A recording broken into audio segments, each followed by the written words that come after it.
So we've been working to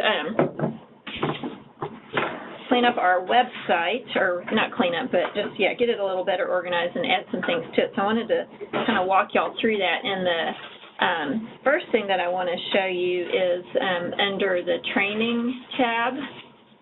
So I'm going to go there.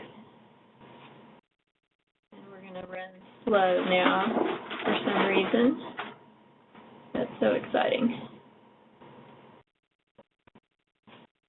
Here we go. Okay. So you can always look here to see if there are any trainings or other events coming up that we may be aware of. So certainly the Making Breastfeeding Easier classes that many of you are familiar with, or have even you've even held that at your hospital. We do schedule those quarterly here on the Health Science Center campus, but you can certainly always contact us to arrange a class at your location. But then hot off the press, right here under in-person training, WIC had to at least initially cancel a number of trainings they had scheduled this year, including the annual conference, which we were quite sad to hear, but of course due to our state budget crisis.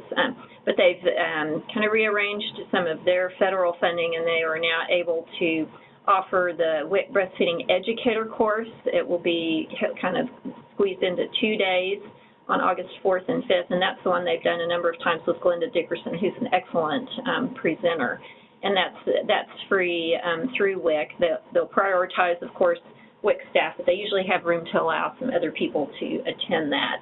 So that'll be somewhere in the Oklahoma City area, and as soon as we have more information on registration and location and so forth, we'll get that posted and sent out to everyone. And then the lactation cram course, which originally was going to be held this spring, is now scheduled for September 8th and 9th. So anyone you may have on your staff that is preparing to take the exam for IBCLC certification may be interested in attending that, and that would also be free as it's sponsored by WIC.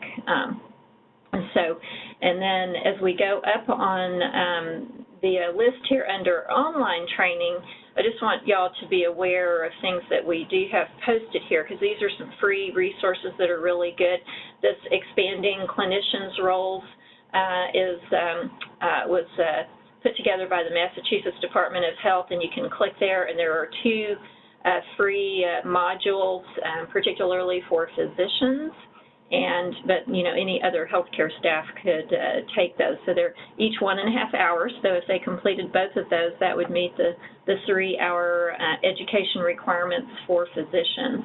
And then down here, supporting and promoting breastfeeding from New York, they've also got down here 4 1-hour modules.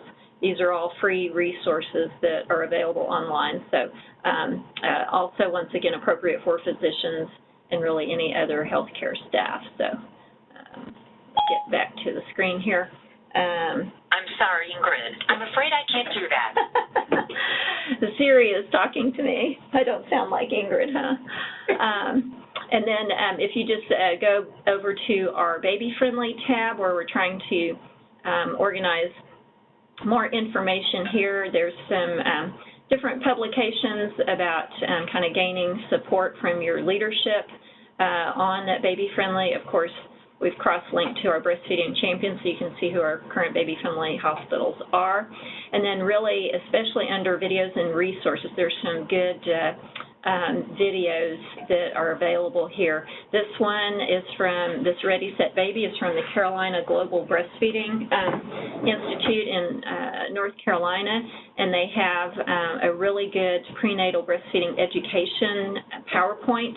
So they have this all put together for someone that's wanting to develop a prenatal class or somehow utilize this to help with your prenatal training. So they have training for the educators, but they also have the class slides actually here in English and also down here in Spanish if anyone was going to be doing a class for Spanish-speaking moms. But just to kind of show you real quick, these are great slides with really good visuals.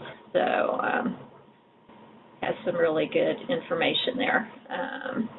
How do I get back to where I was? So that's from the Carolina Global Breastfeeding Institute. And then really hot off the press from Texas, Texas has their kind of their initiative called Texas 10-Step Program.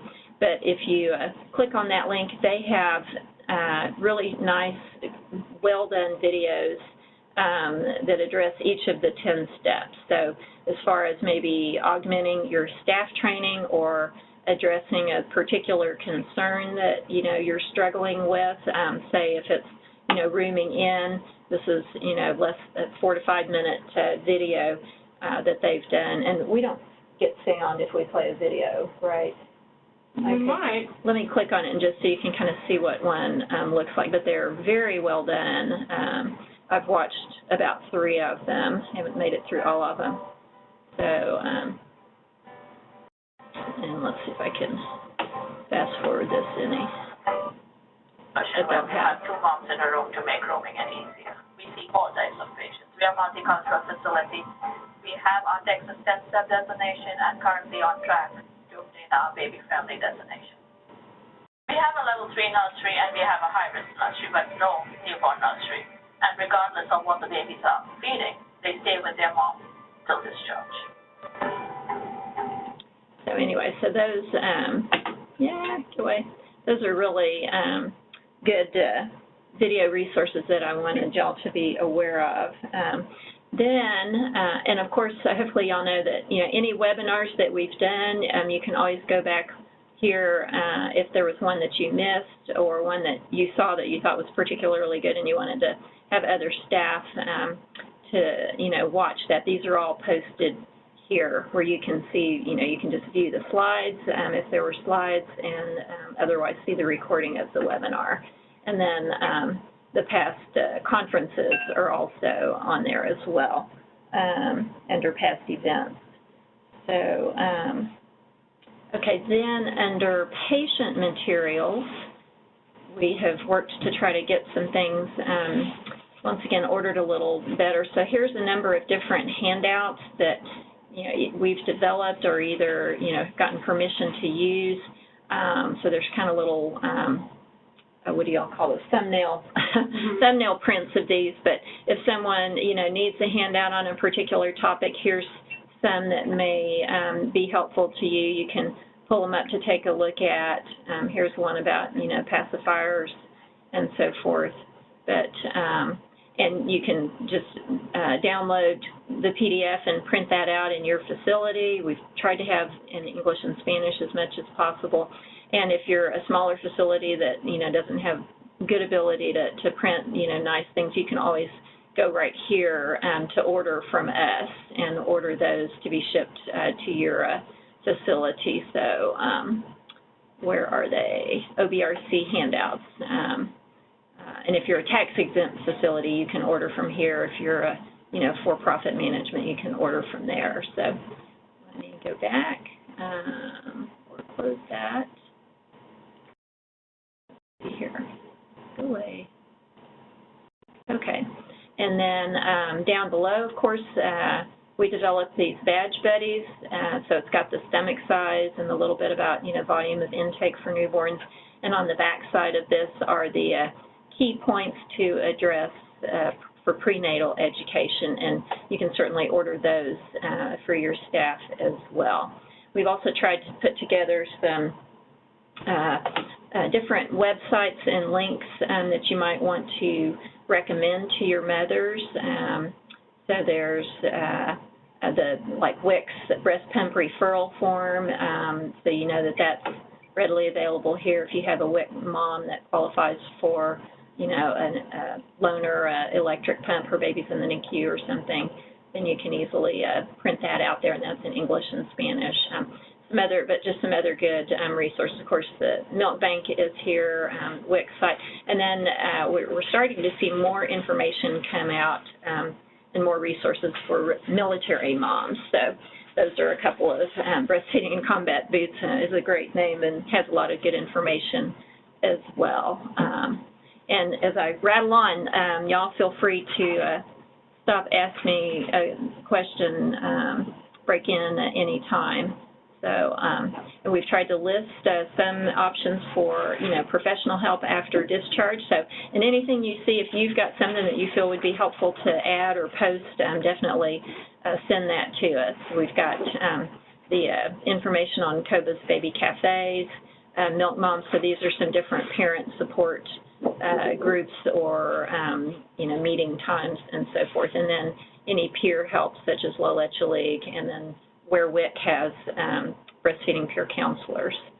So, so that's kind of patient materials. And then I think under resources,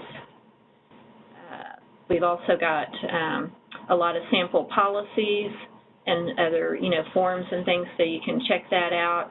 Here's, like a sample alternative feeding methods policy, so just to give you some other resources there. And then as we have information and, good information from different organizations, so if you want the American Academy of Pediatrics, breastfeeding policy statement, or where's their, no, that's family medicine, excuse me. Yeah, AAP's sample hospital breastfeeding policy, that's going to be posted there. Of course, the Academy of Breastfeeding Medicine, that's a great physician organization, so if you need, if you get challenged on something and where's the evidence to support that, we'll go look up one of ABM's clinical protocols, and you can go on their website, and here's a great evidence-based clinical protocol written by physicians, funded by the U.S.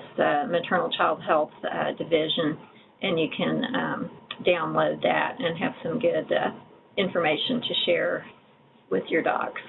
So ACOG now has a brand new breastfeeding toolkit, and if any of you were at the summit this year, and Allison Stubbe was the OBGYN physician, one of our invited speakers, she was a key person in developing this. So we know this is good stuff. If Allison's name is on it, we know this is good stuff. But so there's good documents in here. There's FAQs, infographic. There's some, patient information and so forth. So definitely, refer your OB-GYNs to that they can access anyway. I think if there was anything else in particular. So milk banking information, and of course the Oklahoma State Department of Health, they've got a lot of information on their website, and they have a whole breastfeeding section in U.S. Breastfeeding Committee, so you kind of know what's under those. But then I want to go to COBA, and COBA, our State Breastfeeding Coalition, has also been working to really update and better organize. Actually, this is a fairly new website, so you can go under healthcare. There's the LC resource guide if you want to know if there are IBCLCs in your community that maybe provide outpatient services, or who's doing any kind of breastfeeding classes. You can hop in anytime if you think of something else too. Information about insurance coverage, of course the link back to OBRC, and hospital initiatives.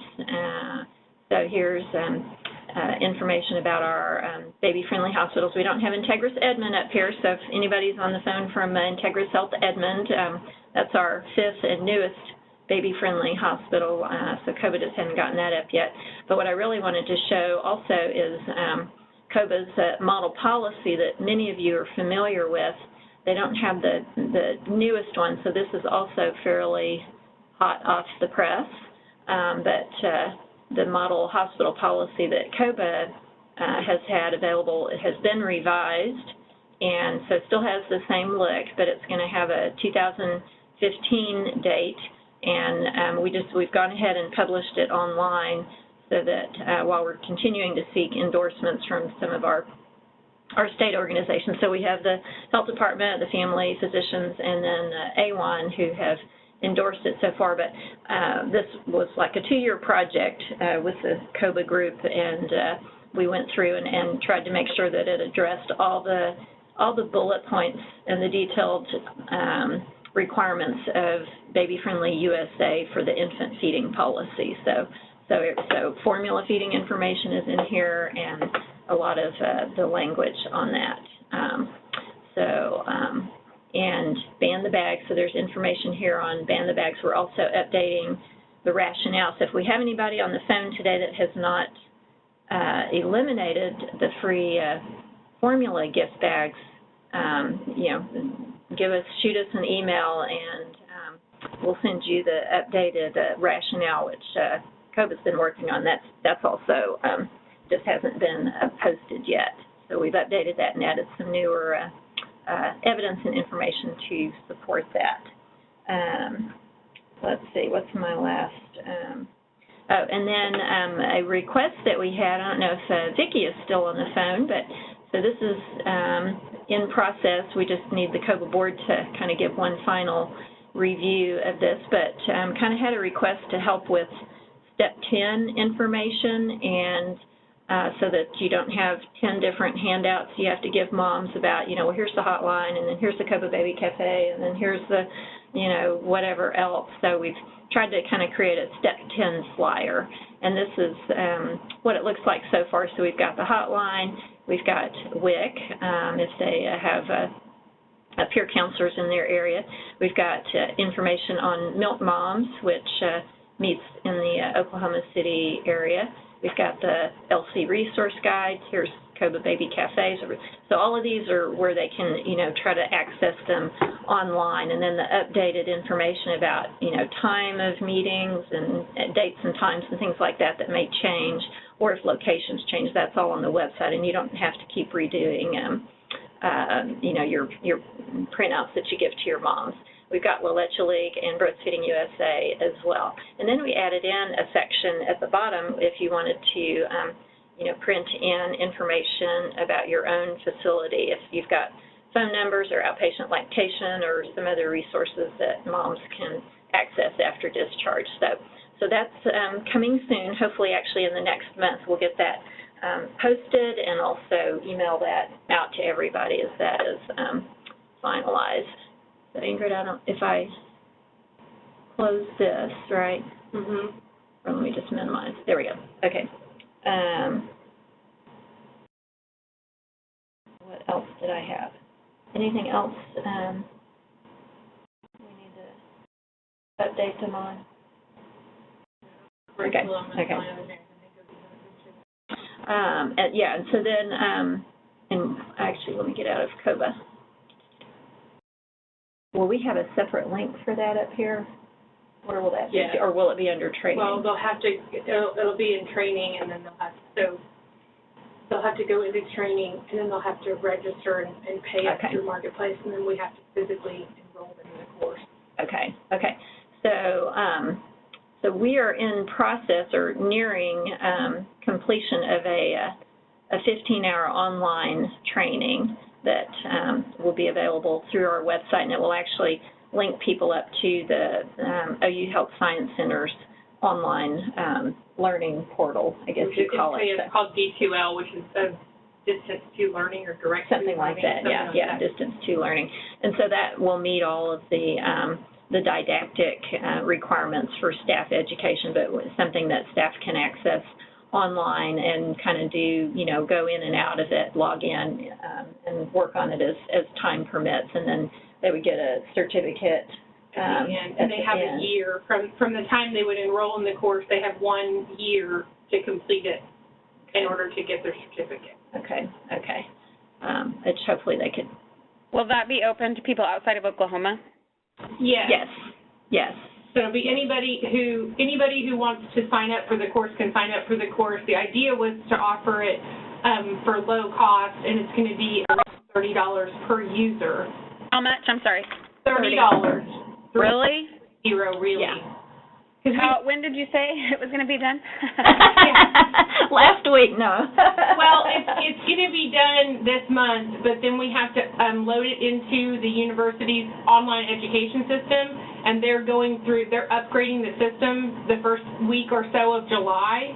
So mid-July, we'll say, to be on the safe side. Okay, well, I'm going to tell you because our system is looking at what to purchase just overall, and if that's going to be something that's an option, I want to talk about that with them in our next meeting. So if that's what you're okay with, I'm going to start hyping that up. Yeah, Yeah, sure. yeah. But it's $30 a user because that's what it costs the university to set up a non-university user into the system. Okay. Well, that's that's less than 100, which is what some of them are. Yeah. Right. Right. That's what we've been, hoping to make something like this available for quite some time. And so we have to give credit to COBA, who provided some additional grant funding that enabled us to finish this. And so some of their, one of the national grants they had, they needed to do, provide support to some other of the main topic areas of the grant, and one was maternity care practices, and we said, well, we've got a project for you. So that was definitely a win-win for both groups. But so we hope, by mid to late July that will be up, and we'll certainly send information out to everybody about how to access that, and it'll be available on our website. There'll be a link through the OBRC and through the training, or I would say under training, right? And really anyone could work through that, and we're applying for CEUs. Right, for CEUs. So CEUs as well would be available for that. And so where does that bring me? Anything else to add on that? No. Do you guys have any other questions about that? Any other questions on the online trainings? The health department has also been working on a 2-hour little module that I hope that will be available by before the end of the year. So so more on that, of course, as we hear from them when that's been approved. So that's really kind of all the updates that I had, or that Ingrid and I had to share with y'all. So I'll kind of turn it over and see if anyone has any questions, any issues you're facing, or as you work through some of the phases at your facilities. We've gotten a number of questions, I know, by email, but anything that anybody is currently encountering that you have questions about?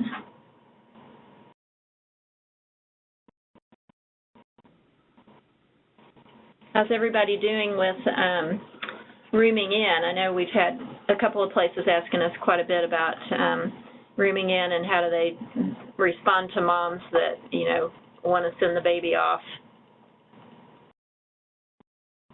Is anybody having any issues with that? We rarely have a mom that wants to do that anymore. Good. Why do you think that is? Because the hospitals that are just kind of starting on that are really worried about it. Why is that? Maybe repetition. Now they're hearing it, I think, so much more than they were when we started. And so your education is coming from, we're still struggling with prenatal education, but overall I think a majority of our patients are hearing it in prenatal classes, in prenatal clinic, from their friends who deliver here, or even at area hospitals who are doing the same thing, or, and I don't know, the way the staff teach it is probably different. Sometimes it's the way that the staff talk about it that can make the difference between the way a mom feels about something being negative or positive. Yes, definitely. Yeah, I would definitely agree with that. All of those factors probably, but I haven't heard anyone. When we first started, even the nurses were saying, well, I'm not going to force people, and I don't know what to do, and now I don't even ever hear anything really negative from the staff either. It's just a process. Right. You just have to stick to it and know that that's going to get better, I guess. Well, good. And who was that? Which hospital? St. Anthony's, Angela. Oh, Angela, okay. Yeah, I can't always tell on here. That's okay. I'd like to be incognito. That's okay. So other questions from people?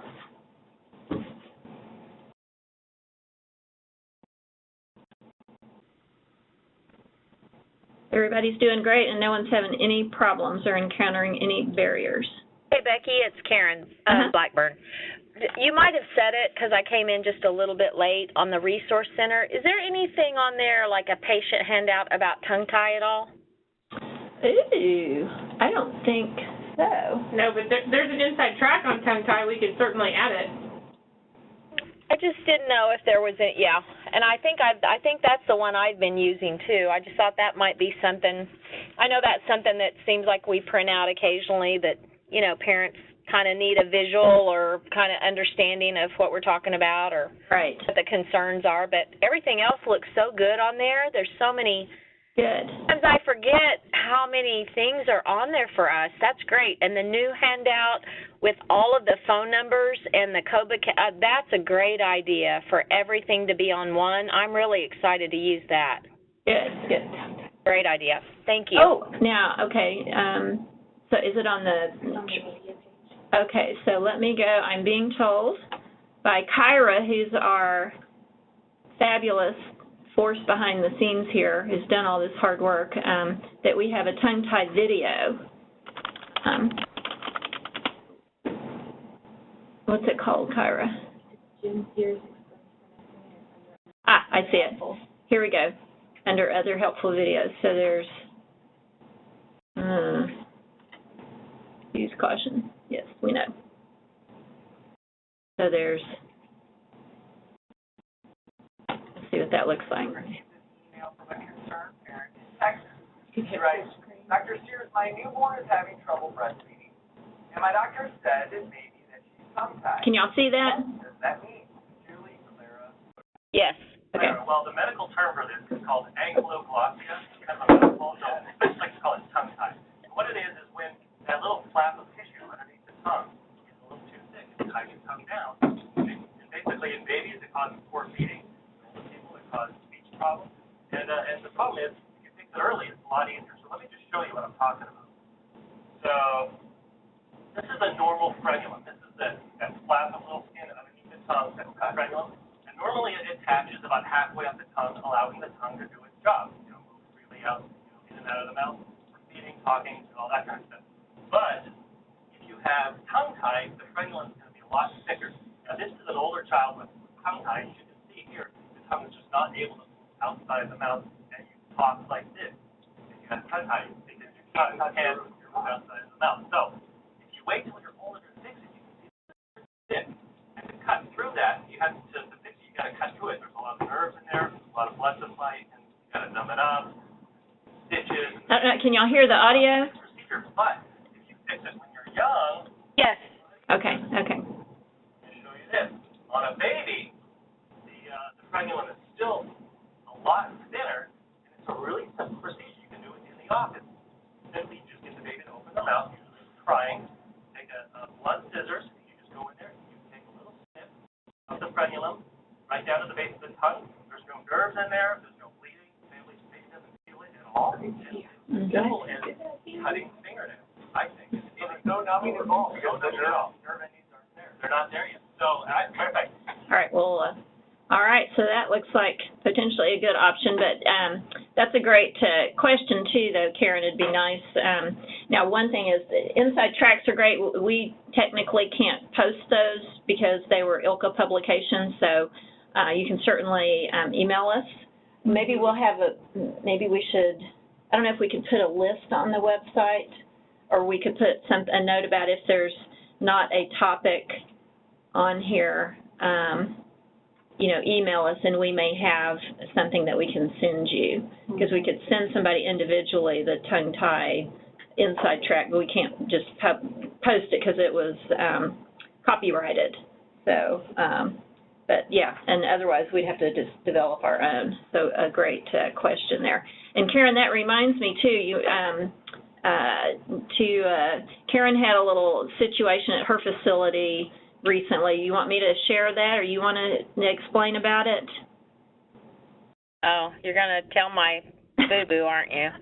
It's not yours, but God and everyone. I can maybe summarize. So just, why don't you go ahead? Yeah, just a reminder to everyone that as you're communicating with Baby Friendly USA, sometimes you may be told something by one person on the phone. Make sure you get it in writing by email, so that later on you have evidence that, you know, you acted on what you were told, even if they gave you what was later incorrect information. So remember that as you sign up for development, dissemination, and designation phases, you technically have a year to work through those. And if you need more than a year, then you have to pay the fee again. And our state project will reimburse you one time. We're not gonna pay you twice for the same phase. So be warned on that. And also, if Baby Friendly USA told you you had extra time, you don't. You have a year, and otherwise they will charge you again. So we just don't want you to get caught in that trap unexpectedly. So make sure. And they said they're working on communicating better with the hospital so that as you're approaching, say, 9 months into one of the phases, that they're going to notify you that you have 3 months left, and otherwise they will be on-voicing you again to stay in that phase. And this can impact you in designation as well. So if you move into designation and maybe weren't quite ready and worked on some things, and then, finally kind of get back to scheduling your phone interview and trying to get your assessment scheduled, if you're going to be after that 1-year deadline, they are going to on-voice you again. So just be warned on that and try to move through those phases in a year so that you aren't out that extra money. All right. That sounded, say it okay, Karen, anything you would add? No, that about wraps it up.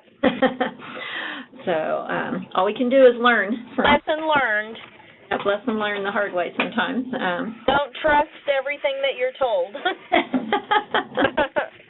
Well, and I think that the invoicing at 3 months before your due date is going to be a new thing, and that is actually, I think, what they were missing. Yes. I think that would have been, so I think everyone was surprised by that, including them. What we were told was not accurate. If that would have happened, we would have said, oh, wait a minute, maybe we misunderstood what you said. So I think that's a great idea, and that didn't happen, so we assumed what we were told was true. But, yeah, definitely get everything in writing, for sure. Yeah, and then with them sending reminders and on-voices way ahead of time, that will nudge people as well and make sure they know. So that will certainly help avoid that kind of situation in the future. Other questions from anyone? Hey, Becky, somewhere on here you were talking about prenatal resources, and there was so much you were going through, I couldn't keep up. Where is that, and what's it? Oh, wait, where did that go? Yeah, where did that go? Is it under Baby Friendly? Maybe. Or did I have it under, did we put it under, yeah, it's under Baby. Yeah. I know. Trying to figure out the best way to organize things is an ongoing challenge. I email Kyra constantly, oh, wait, maybe move this here, and maybe double. Is it Carolina Global Breastfeeding Institute? Ready, Set, Baby. Okay, there it is. Okay, I just, and that's to help with our prenatal education for Baby Friendly? Yes. And they have slides that you can make use of. They have information there on, how to, print out or download some of this. There's also the slides are great because they're just very visual, so there's not a lot of text on them. But, and you can take a look at those. They have information about the trainers who would actually use this, so you can take a look at that as well. But I just skimmed through and thought here's feeding on cue, day 1, here's how much milk, day 3, day 7, and some really good visuals there. Exclusive breastfeeding, your milk and nothing else. So, but other, then you could. And there's permission to use these things. Yes, these are all freely available. Struggling with prenatal education. Let's see here. So that might be something, to print out. But there's training for the educators on how to, a recorded webinar training, and then they have the same slides in Spanish. Okay, perfect. So, and I did not take a look at these, but here we go. Yeah. Contacto piel a piel. So, yeah. So really nice quality stuff there. And other resources and links, for other kind of information, but this is what they've put together. I didn't look at, they have, you know, patient booklets too, so let's actually see what this looks like. I had not checked this out yet. It might be something. Wow, that's long. Okay. Yeah. So what's inside the guide? But, you know, our WIC hospital experience, here's kind of what this looks like. Yeah. The hospital experience booklet that we've shown at, you know, trainings and so. Yeah, I know what you're talking about. Is on here as well. So, anyway. Oh, the website's great. I had forgotten it had so much stuff on it. Well, that's what I thought. We'd tell people, you know, well, check, remember that's on the website. And they're like, oh, I forgot about that. I thought, okay, let's just do a walkthrough. Mm-hmm. Plus, we've kind of reorganized, and Kyra's worked really hard to try to get things a little more user-friendly and easy to find. But we're open to feedback, too. So if you can't find something or you think it fits better somewhere else, definitely let us know that. But I highly recommend those Texas 10-step videos.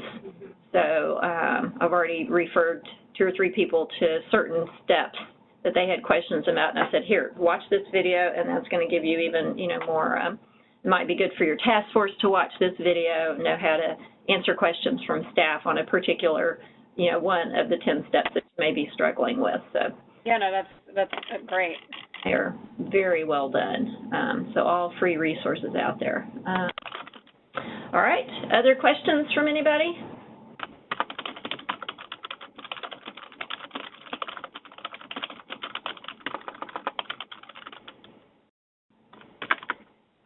Thank you, Becky.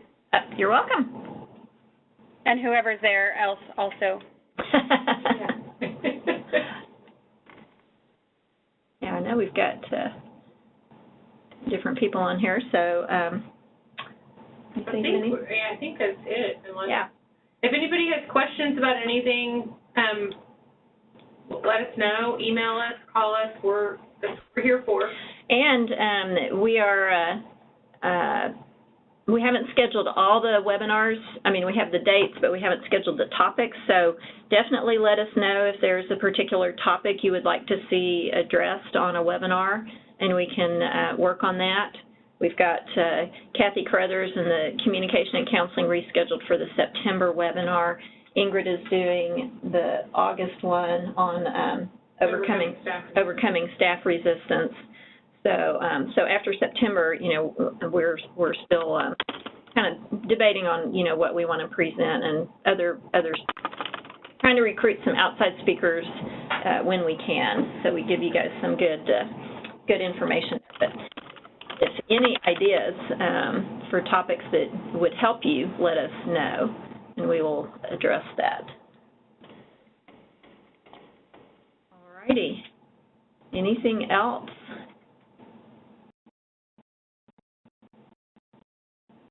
All right. Well, we'll let everybody go early then. We have other things to do. So enjoy the rest of your day and our weather that's now warming up, starting to feel more like summertime. And good luck with everything, and keep in touch. Let us know if you need anything. Thank you.